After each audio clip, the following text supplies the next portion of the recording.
The morning sun cast long shadows across the cobblestones of San Miguel de la Cruz, a town where church bells and the call to prayer had coexisted for generations like reluctant neighbors sharing a fence. The ancient stones, worn smooth by centuries of faithful footsteps, caught the early light and threw it back in amber reflections that danced across whitewashed walls. Father Martinez adjusted his collar as he walked past the old mosque, its weathered minaret standing sentinel against the dawn sky like a finger pointing toward heaven. Or perhaps he sometimes wondered in his more contemplative moments toward questions that had no earthly answers. Across the square, Imam Hassan al-Rashid emerged from his morning prayers, his footsteps echoing off the ancient stones that had witnessed centuries of faith, conflict, and fragile peace. The leather of his sandals whispered against the worn cobbles, a sound as familiar to the town as the creaking of the old olive trees that lined the plaza. His beard, silver-streaked and carefully maintained, caught the morning breeze as he paused to greet Senora Jimenez, who was already setting up her fruit stand despite the early hour. Neither man knew that by sunset, their worlds would collide over a piece of canvas no larger than a dinner plate, setting in motion events that would test every assumption the town held about faith, community, and the true meaning of sacred ground. The painting had hung in the chapel of Our Lady of Sorrows for 43 years. Through seasons of feast and famine, through the deaths of 3 priests and the births of 2 generations of children who learned to genuflect before its quiet presence. Rosa Delgado remembered the day her grandmother, Elena, had placed it there.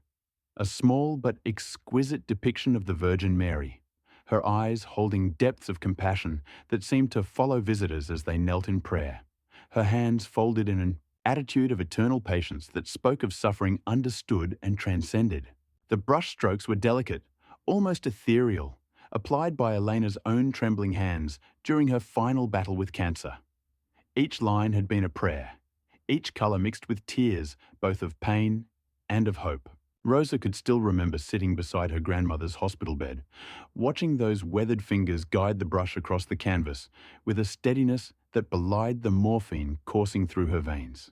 She painted it for everyone, Rosa often told her 8-year-old daughter Carmen, as they lit candles before the small shrine that had grown around the painting over the years. Not just Catholics. Abuela said Mary was a mother to all who suffered, regardless of what name they called their prayers or which direction they faced when they spoke them. Carmen would nod with the solemnity that children reserve for stories about grandmothers they never met, but somehow know through the reverence in their mothers' voices. She had traced the painting's frame with small fingers countless times, following the intricate woodwork that Elena's nephew had carved as his own offering to beauty and memory. But time had been unkind to the chapel, as it is unkind to all things that depend on human devotion to survive. Attendance dwindled as young people moved to the cities, drawn by promises of work and progress that the old stones could not offer. The roof began to leak during the winter rains, sending rusty tears down the walls that stained the prayer books and warped the wooden pews. Paint peeled from the walls like old skin, revealing patches of bare plaster that looked like wounds in the dim candlelight. When the diocese announced the chapel's closure, Father Martinez felt a weight in his chest that prayer couldn't lift, a stone of sorrow that seemed to grow heavier with each passing day. He had baptized children in that space, married young couples who were now grandparents, delivered last rites to old men and women who had prayed there since childhood. The building was more than bricks and mortar. It was a repository of memory, a keeper of secrets whispered in confession, a witness to the full spectrum of human hope and despair. "We'll transfer the valuable items to the main church," he told Rosa on that Tuesday morning, his voice heavy with regret as they stood together in the empty chapel, sunlight streaming through the stained glass windows in colored shafts that painted rainbow prayers across the floor. The silver chalice, the antique Bible, the statue of St. Francis. But some things will have to be discarded. Rosa's eyes flashed with an anger that surprised them both. Discarded? Father, that painting is beautiful, I know, but it has water damage from the roof leaks. The frame is beginning to rot. The canvas itself is pulling away from its mounting in several places. I'm sorry, Rosa, but we simply can't justify the cost of restoration for something so... He struggled for the right word, then settled on one that would haunt him for weeks to come. personal. The removal happened at exactly 3:17 p.m. Rosa marked the time because her watch caught the light as she pressed her hand against the chapel window, watching two maintenance workers, young men who treated their task with the mechanical efficiency of those who move furniture for a living, wrap. Her grandmother's painting in newspaper like yesterday's fish. They showed no reverence for what they carried, no recognition that they were handling someone's love made manifest in oil and canvas. They carried it across the square, past the fountain where children played with paper boats in the shallow water, past the cafe where old men argued about football with the passion they had once reserved for politics, past the precise spot where Elena used to sell flowers every Sunday after Mass, her arthritic hands arranging carnations and roses with the same careful attention she brought to her painting. They dumped it in the large metal container behind the community centre, where it landed with a hollow thud that seemed to echo not just in Rosa's chest, but in some deeper chamber of communal memory that the town didn't know it possessed. What happened next would be debated in San Miguel de la Cruz for years to come, analysed and reanalysed in the cafe discussions that substitute for scholarly discourse in small towns, each adding new details and motivations until the simple truth became layered with meaning like sediment on an ancient riverbed. Imam Hassan was taking his evening walk, a ritual he had maintained for the 15 years since his arrival in San Miguel, a quiet circuit of the town that helped him transition from the formal prayers of the day to the more intimate conversations with Allah that filled his nights. The air still held the warmth of the afternoon sun, and the smell of jasmine from Senora Rodriguez's garden mixed with the lingering aroma of bread from the bakery where Rosa worked. It was, he reflected, one of those perfect moments when the physical world seemed to offer a glimpse of divine harmony. He was contemplating this very thought when he noticed the painting jutting from the dumpster like a wounded bird, one wing of newspaper torn away to reveal Mary's serene face beneath a spiderweb of cracked varnish. For a long moment, he stood frozen, his breath forming small clouds in the cooling air as the full weight of what he was seeing settled into his consciousness. Hassan had seen this image before, of course. In his theological studies in Damascus, before the war scattered his life like seeds on rocky ground, he had learned about Maryam, the Blessed Virgin, mother of Isa, revered in Islam as a woman of unparalleled purity and devotion. The Quran spoke of her with profound respect, calling her chosen above all women of creation, describing her as one who had guarded her chastity and been granted a miracle that transcended human understanding. But this was different. This wasn't a theological concept or a verse to be recited during Friday prayers. This was someone's grandmother's love made manifest in oil and canvas, thrown away like garbage by people who had forgotten that sacred things don't lose their holiness simply because they become inconvenient. His hands moved before his mind could stop them, guided by an impulse that seemed to come from somewhere deeper than conscious thought. He lifted the painting from the refuse, brushing away coffee grounds and bits of torn paper with the gentleness he might show to an injured animal. The Virgin's eyes seemed to meet his, not accusing, not demanding, just present, waiting, patient in the way that mothers learn to be when their children are lost and struggling to find their way home.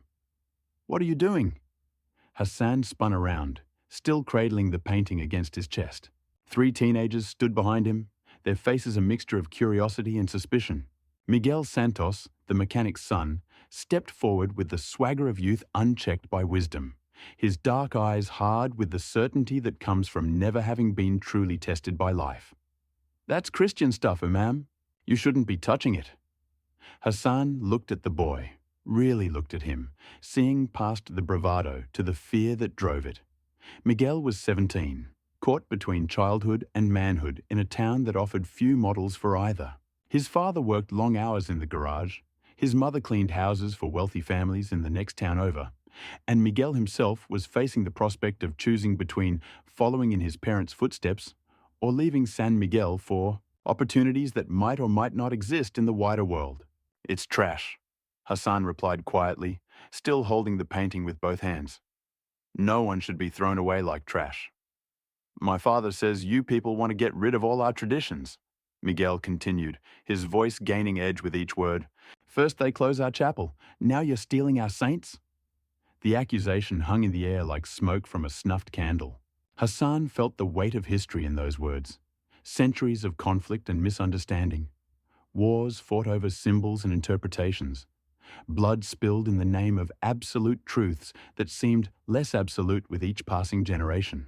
Miguel, stop. The voice belonged to Carmen Delgado, Rosa's daughter, who had been walking home from school with the measured pace of a child who knows she is in no hurry to return to homework and chores. At 8 years old, she possessed the fierce protection of family that transcends religious boundaries.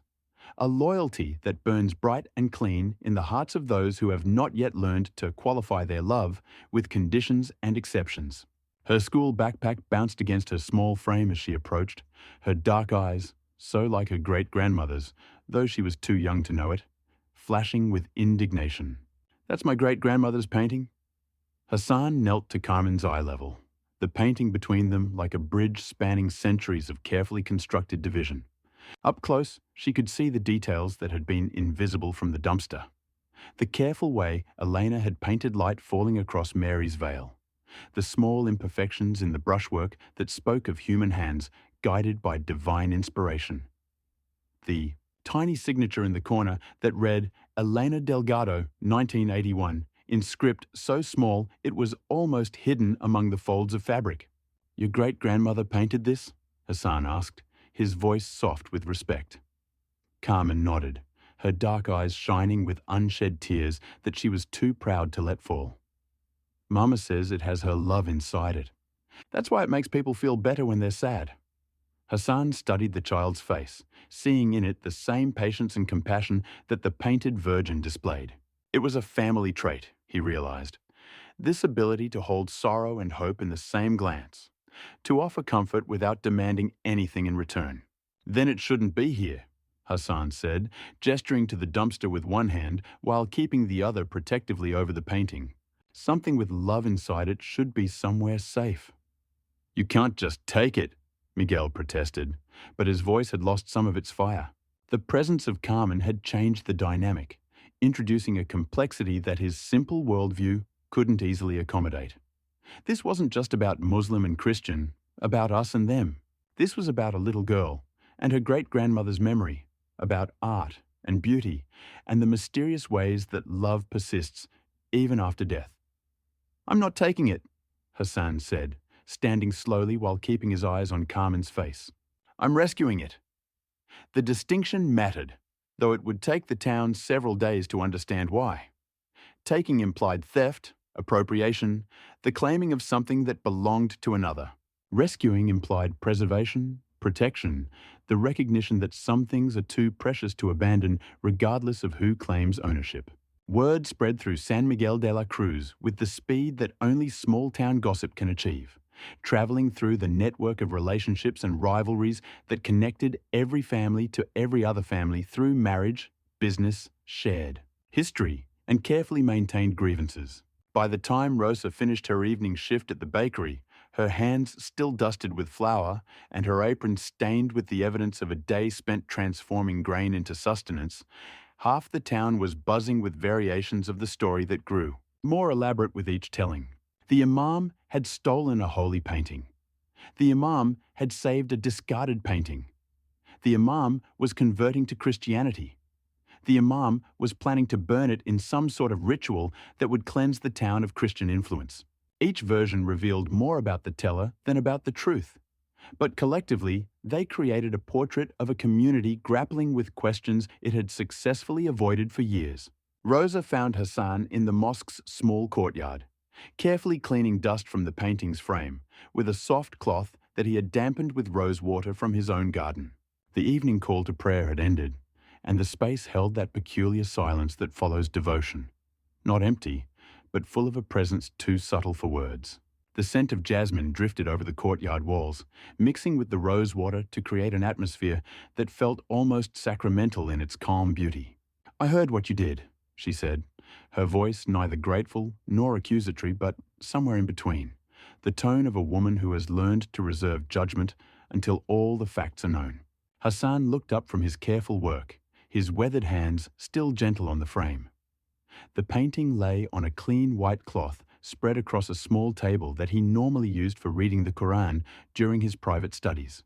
The irony was not lost on him, Christian iconography resting on a surface sanctified by Islamic prayer, but it felt right somehow, as if the sacred recognized no artificial boundaries.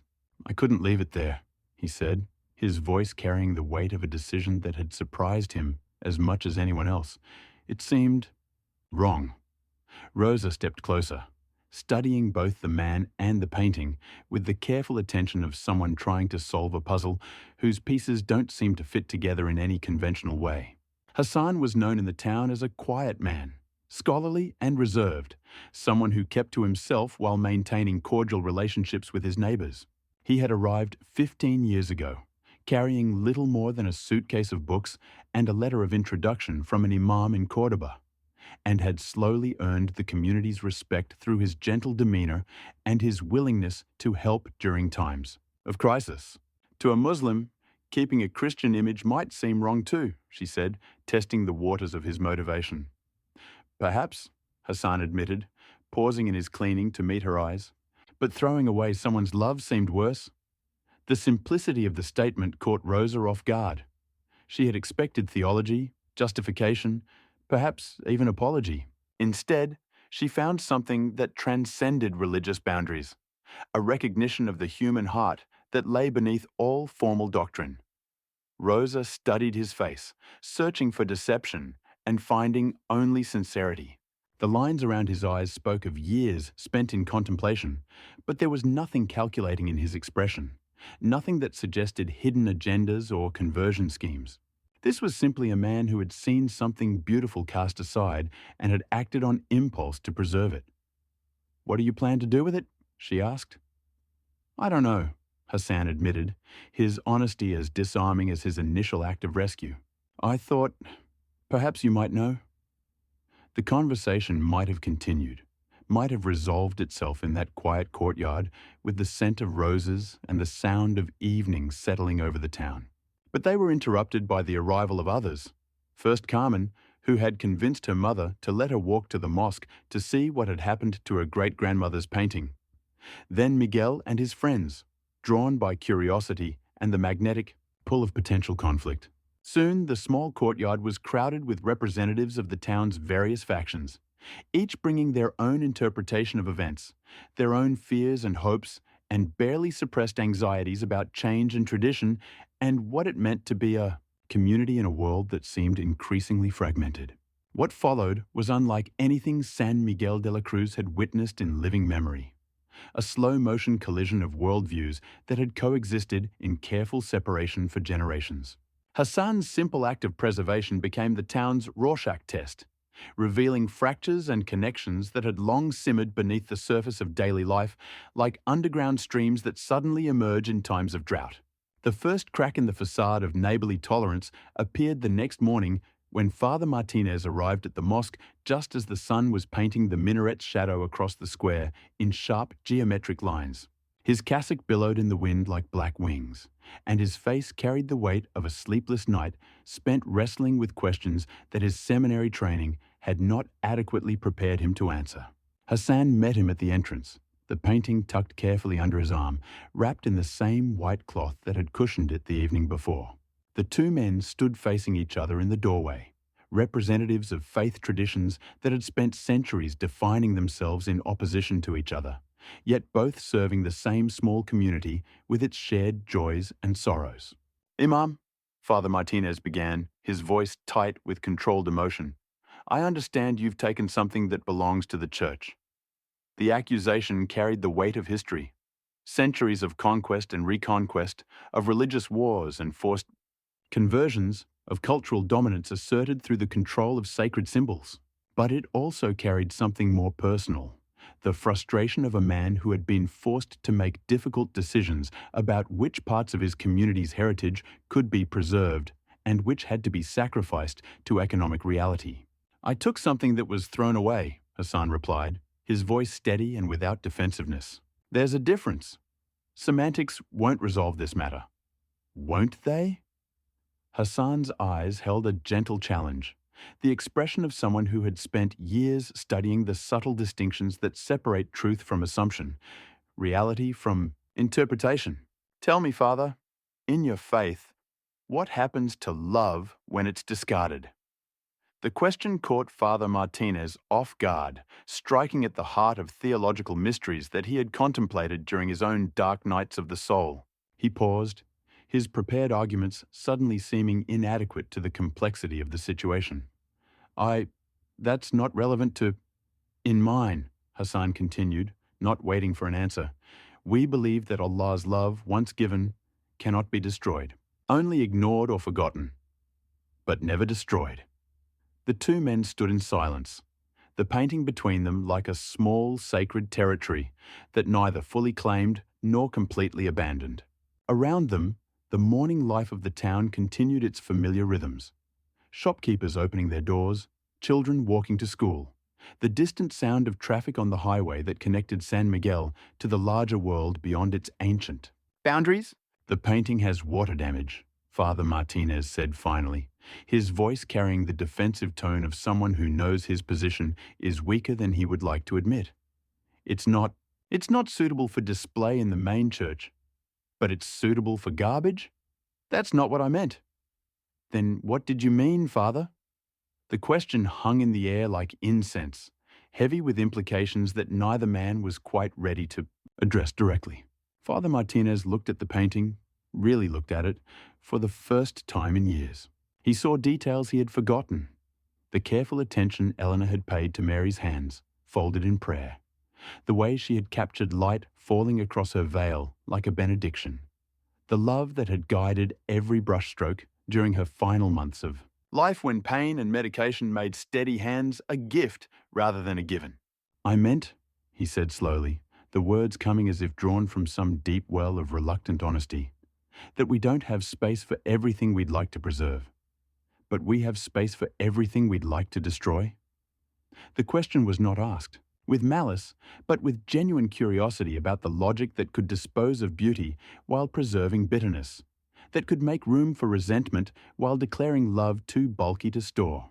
Father Martinez felt something crack inside him, not breaking, but opening, like ice beginning to thaw after a long winter. The conversation was overheard by Senora Morales, who had been sweeping her front steps with the methodical attention that widows often bring to maintenance tasks, finding in the repetitive motion a meditation on the persistence of daily life in the face of loss.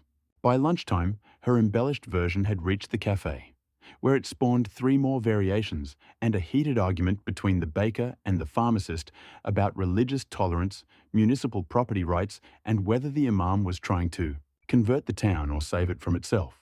The cafe became an informal parliament, where the town's various constituencies debated the meaning of Hassan's actions. Don Alfonso, who had fought in the Civil War as a young man and still carried the scars of ideological conflict in his weathered hands, declared that mixing religions never led to anything good. Senora Garcia, whose son lived in Madrid and sent postcards from a world where Catholics and Muslims worked side by side in hospitals and universities, suggested that maybe it's time we stopped being afraid of each other. Young Miguel Santos gathered his friends after school, their teenage energy, focused now on what felt like a clear enemy and a righteous cause. We can't let him keep it, he declared, pacing in front of the old fountain where water had flowed for 3 centuries, providing continuity in a world of constant change. First it's a painting, then what? Our whole church? Maybe he's just being nice, suggested Anna, the teacher's daughter, whose mother had taught her to look for complexity in simple situations and kindness in unexpected places. Muslims aren't nice to Christians, Miguel shot back, his certainty fueled by stories he had heard from his uncle, who worked construction in Malaga and came home with tales of cultural conflict that may or may not have had much relationship to reality. My uncle says they want to take over everything. Your uncle also says the moon landing was fake, Anna replied with the dry wit that would serve her well when she eventually left San Miguel for university and a career in journalism.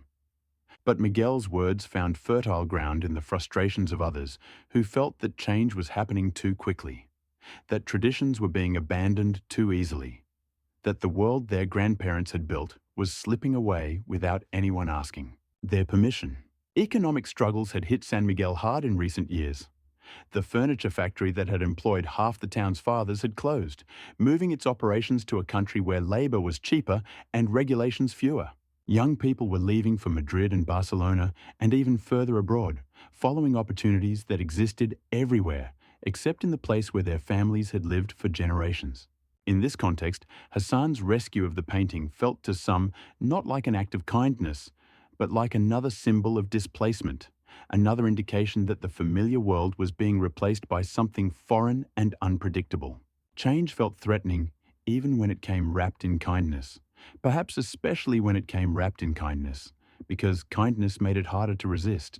That evening, someone spray-painted "Thief" on the mosque's wall, the red letters dripping like blood against the white stone that had been lovingly maintained by Hassan and a small group of volunteers for 15 years. The vandalism happened sometime after midnight, in the dark hours when cowardice masquerades as courage and anonymous actions feel like heroic gestures. Hassan found it the next morning as he arrived for dawn prayers, his heart heavy with the familiar weight of rejection that he had hoped to leave behind when he came to San Miguel. He stood before the wall for a long moment, reading the ugly word that someone had used to define his motives, feeling the sting of injustice that never quite loses its power to wound, regardless of how many times it is experienced. Then he went inside to pray, kneeling on his prayer rug and facing toward Mecca, while behind him the morning light gradually revealed the extent of the damage to his adopted community's trust. When he emerged an hour later, Rosa was there with a bucket of soapy water and a scrub brush, her face set with the determination of someone who has decided that silence is complicity. "You don't have to," he began. "Yes, I do," she said, already working on the first letter with vigorous strokes that spoke of anger channeled into productive action. "This is my family's love they're attacking too." The sight of Rosa, a practicing Catholic, the granddaughter of the woman who had painted the Virgin, scrubbing graffiti from the mosque wall, created a powerful visual statement that transcended any words that might have been spoken. It was an image that burned itself into the memory of everyone who witnessed it, becoming part of the town's collective story about itself and its capacity for both cruelty and grace. Word of Rosa's action spread as quickly as the graffiti itself had appeared, traveling through the networks of family and friendship that connected every household to every other household in ways both visible and hidden. By noon, 3 more people had arrived with cleaning supplies, including Don Fernando the pharmacist and Senora Lopez, whose grandson had been born with a heart defect that required surgery in Seville. They worked in companionable silence, unified by a task that required no theological agreement, only shared recognition that some boundaries should not be crossed. By evening, the wall was pristine again, but something had shifted in the town's atmosphere. Not resolution, but recognition that the lines weren't as clearly drawn as some had assumed. The act of vandalism had been intended to isolate Hassan, to mark him as an outsider whose kindness was suspect and whose motives were dangerous. Instead, it had revealed a network of relationships that crossed religious boundaries and drew strength from shared values that ran deeper than doctrinal differences. Carmen arrived as they were finishing the cleaning, her school backpack bouncing with each step as she approached the small group gathered around the mosque entrance. She studied the imam with the intense curiosity of childhood, her dark eyes taking in every detail of his face as if trying to read the story written in the lines around his eyes. "Are you going to give the painting back?" she asked, with the directness that adults often find disturbing, because it cuts through elaborate justifications to reach the heart of matters they would prefer to keep complicated. Hassan knelt beside her, bringing himself to her eye level in a gesture that acknowledged her right to ask difficult questions and receive honest answers. "Do you want me to?" Carmen considered this with the seriousness of a Supreme Court justice weighing constitutional law, her small face grave with the responsibility of making decisions that would affect people she cared about. "Where would you put it?" she asked finally. "I don't know. Where do you think it should go?" "Somewhere everyone can see it. Great-grandmother painted it for everyone." Hassan felt something shift in his understanding, a piece of the puzzle clicking into place with an almost audible sensation of rightness. Even for Muslims. Especially for Muslims, Carmen said with 8-year-old certainty that admitted no possibility of doubt. Great-grandmother said, sad people need beautiful things most. That night, Hassan sat in his study with the painting propped against a lamp where Mary's face caught the light and seemed almost alive in the dancing shadows. He opened the Quran to Surah Maryam and read aloud the verses about the Blessed Virgin, her purity, her strength, her submission to divine will that had made her a vessel for miracle. The words felt different with her painted eyes watching him, more personal somehow, more real, as if the abstract concepts of faith were taking on flesh and breath in the quiet room. His phone rang at precisely 9:30, interrupting his contemplation with the harsh sound of modern technology intruding on ancient meditation. The voice on the other end was tense, official, carrying the weight of authority that had been invested in it by the state and the expectation of citizens that problems would be solved through proper channels. Imam al-Rashid, this is Captain Ruiz from the Civil Guard. We've received complaints about stolen religious property. I need to speak with you. Hassan felt his heart sink with the familiar heaviness that comes when bureaucracy enters situations that require wisdom rather than regulation. Of course, Captain. When would be convenient? Now, would be convenient. Captain Ruiz arrived 20 minutes later with 2 officers and the weight of authority that uniforms carry, even when their wearers are uncertain about the nature of the problems they have been called to solve. He was a man in his 50s who dealt in facts, evidence, legal boundaries, and clear distinctions between right and wrong. The situation with the painting complicated all of these categories, existing in a grey area where law and morality intersected in ways that his training had not adequately prepared him to navigate. The church filed no formal complaint, he admitted, after examining the painting in Hassan's study, his weathered hands careful not to touch the canvas as he studied Elena's brushwork. But several citizens have expressed concern about the situation. About what specifically? Hassan asked, genuinely curious about what laws might have been broken by an act of preservation. About intentions, about what this represents in terms of community harmony. Hassan nodded toward the painting, where Mary's face seemed to glow in the lamplight with an inner peace that transcended the worldly concerns swirling around her. What do you think it represents, Captain? Captain Ruiz studied the Virgin's expression of infinite patience and love, seeing in it an echo of his own mother's face during the long months when his father battled the cancer that eventually claimed him. She had prayed to a similar image during those dark days, finding in Mary's painted compassion a strength that sustained her through loss and grief, and the slow process of learning to live with absence. It represents faith, I suppose, he said finally, and faith is illegal? Faith isn't the issue, Captain Ruiz replied, though his voice carried less conviction than his words suggested. The concern is about religious tensions, about actions that might be seen as provocative. Whose faith is being provoked by an act of preservation? The question hung in the air like a challenge to every assumption that had brought the officers to Hassan's door. Captain Ruiz found himself in the uncomfortable position of enforcing a law that didn't quite exist to solve a problem that wasn't quite defined, maintaining order in a situation where the only disorder came from people's reactions to kindness rather than from the kindness itself. The painting will remain here temporarily, he said finally, his official voice carrying the weight of compromise rather than resolution. But I strongly suggest you find a mutually acceptable solution. After the officers left, Hassan sat alone with the painting until well past midnight. The house quiet around him except for the sound of his own breathing and the distant hum of the refrigerator in the kitchen.